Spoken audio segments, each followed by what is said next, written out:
හුඟ කාලෙකින් නේද? කොහොමද ඉතින් ඔයාලට? අනේ සමාවෙන්න මට. හුඟ කාලෙකින් ඔයාව මුණ ගැහෙන්න ඉන්න බැරි වුණාට. ඔයාගේ වස්තුට කවදාවත් අමතක නැහැ. එහෙම අමතක වෙන්නෙත් නැහැ. ඒ හින්දානේ මේ විදිහට ආයෙමත් ඔයාව මුණ ගැහෙන්න ආවේ නේද? දැස් ආත්මය කියන්නේ ආත්මීය බැඳීමක්. කාලෙත් එක ගොඩාරියක් දේවල් වෙනස් වෙනවා. ඒත් ඉදස් තාමත් ආත්මය වෙනුවෙන් හුඟාරියක් බලාපොරොත්තු පුරවගෙන මග බලාගෙන ඉන්නේ. කවදාම හරි දවසක ආත්මය එයාව මුණ ගැහෙන්න ඒවි කියන බලාපොරොත්තුවෙන්. චුට්ට දැන් දෝනිත් ලොකු වෙලා. දෝනිට දැන් හරි අගේට ලස්සනට සින්දු කියන්න පුළුවන්.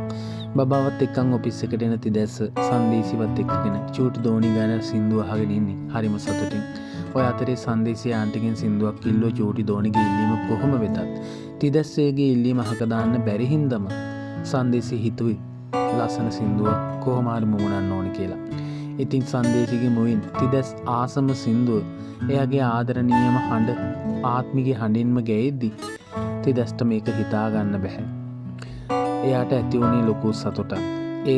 ඒ වෙලාවෙම එතනට කඩාපාත් වෙච්ච අර මූසල කෙල්ල ඔලිවියා සංදේශිව බැනලා එතනින් එලවලා දැම්මා. තිදැස්ටත් හොඳටම බැන්නා. තිදැස් ඔලිවියාට කොහොම මොනවා කියලා බැන්නත් කම්පැනි ඔලිවියාලගේ හින්දා අවසානයේදී නිහඬව ඉන්නවා හැරෙන්න වෙන කිසිම දෙයක් ඉතිරි වෙලා නැහැ.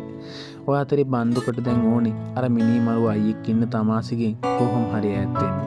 ඒක කරන්න තියෙන ලේසිම ක්‍රමය තමයි තමාසිව කෝකිලයට කොහොම හරි ඒත්තු කරන එක. ඉතින් මේ ප්ලෑන් එක තමන්ම පහල දාගෙන කෝකිල ලව්ව ගොටි කාලා තමාසි ඉස්සරහා කෝකිලව උස්සලා තියලා තමන්ට මුකුත්ම බෑ කියලා ඔප්පු කරලා බේරෙන්නනේ.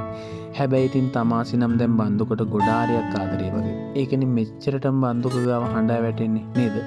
ඔය අතරේ අරුස් එයාගේ නෝනා එක්ක එකතු වෙලා තිදැස්ගේ චූටි දෝනිව අයිති කරගන්න ප්ලෑන් ගහද්දි ටානියා තනියම ගේමක් ගහන්නේ.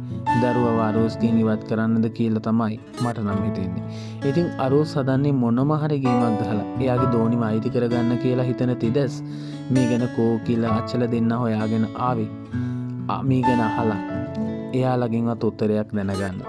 කොහොම හරි නිරාසා මැඩම් එක්ක තිදැස් ගැන ආදරෙන් කතා වෙනවා. හොරෙන් අහන් ඉන්න පේසලට හොඳටම කේන්ති ගියා. දැන් එතකොට එයාගේ කේන්තිය ආත්මය එයා ගාවට ගෙන්න ගන්න තරම් ප්‍රමාණවත් වේද? සංදේශී එක්ක තිදැස් ජීවිතේ අලුතින් පටන් ගනීද? DNA පරීක්ෂණයෙන් දෝනිව කාට අයිති වේද? ඔව්. ඒ දේවල් ගැන අපි ඉදිරියේදී කතා කරමු. එහෙනම් හැමෝම හොඳ යාළුවෝ වගේ මාව subscribe කරලා bell එකත් click කරලා දිගටම මාත් එක්ක එකතු වෙලා ඉන්නකෝ. එහෙනම් ගිහින් එන්නම්. හැමෝම පරිස්සමින් සතුටින් ඉන්න ඕනේ. මම වාගේ ආදරණීය වස්තු.